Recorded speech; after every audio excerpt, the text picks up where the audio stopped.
Mr. Nonsense isn't himself. On this particular morning, the streets were empty. Strangely empty. "I wonder why," said little Miss Scatterbrain to herself. Then she saw little Miss Slate. "Why are the streets so empty, little Miss Slate?" she asked. "And why are you running?" "Why, today is the competition for the Nonsense Cup," she said. "Had you forgotten? They're about to announce the winner of the silliest idea." "Oh, how forgetful of me," replied little Miss Scatterbrain. Nonsense Land, a very strange place indeed, with some very strange inhabitants. And it is in Nonsense Land, at the top of a tree, that Mr. Nonsense lives. If you were to take a walk in Nonsense Land, you would be astonishingly astonished. In Nonsense Land, they play strange games of tennis, on strange tennis courts, with strange rackets.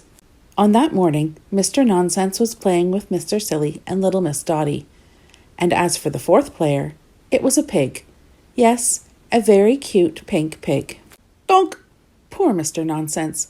A tennis ball hit him on the nose. Mr. Nonsense was knocked out. His friends rushed to help him. They tried to get him to talk, but with no luck. Would Mr. Nonsense ever be the same again? "This is terrible," cried little Miss Dotty. "We must do something to help poor Mr. Nonsense." Meanwhile, the competition for the Nonsense Cup had begun. One by one, the contestants amazed the crowd with their silly ideas. "A helmet with wings? How silly!" "And what do you have there, Mr. Lazy?" asked little Miss Brainy. "This," said Mr. Lazy sleepily, "is an alarm clock with no numbers and no hands. Ah, at last! I can sleep for as long as I like. This alarm clock will never go off. How silly!" At last Mr. Nonsense had come round. "How are you feeling, Mr. Nonsense?" asked Mr. Silly anxiously. "Why are you calling me Mr. Nonsense?" said Mr. Nonsense. "That's not my name." "But of course it's your name," said little Miss Dotty. "And up there is your house." "My house!" he said, much astonished. "Only birds live in trees." Mr. Nonsense really wasn't himself at all. Back at the competition, the contestants took turns to take the stage.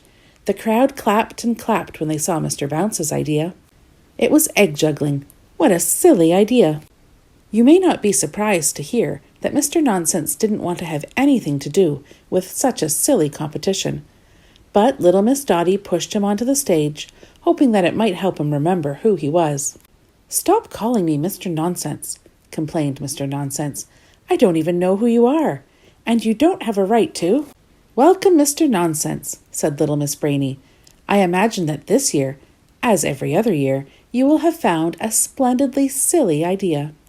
"But I'm not Mr. Nonsense," protested Mr. Nonsense to an amazed little Miss Brainy. Little Miss Dotty was worried. Mr. Nonsense's bump on the head had really changed him. At that moment, Mr. Nonsense was declared the winner of the Nonsense Cup. Have you guessed why? It was because the more Mr. Nonsense said he wasn't Mr. Nonsense, the more the judges loved what they thought was his silliest idea yet. "Hip, hip, hooray!" cried the crowd.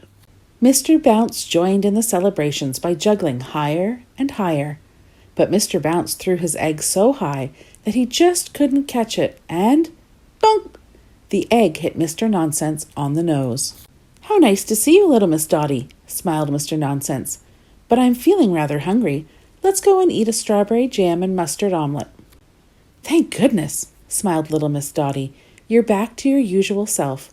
And ever since this day, can you guess what Mr. Nonsense does when he plays tennis?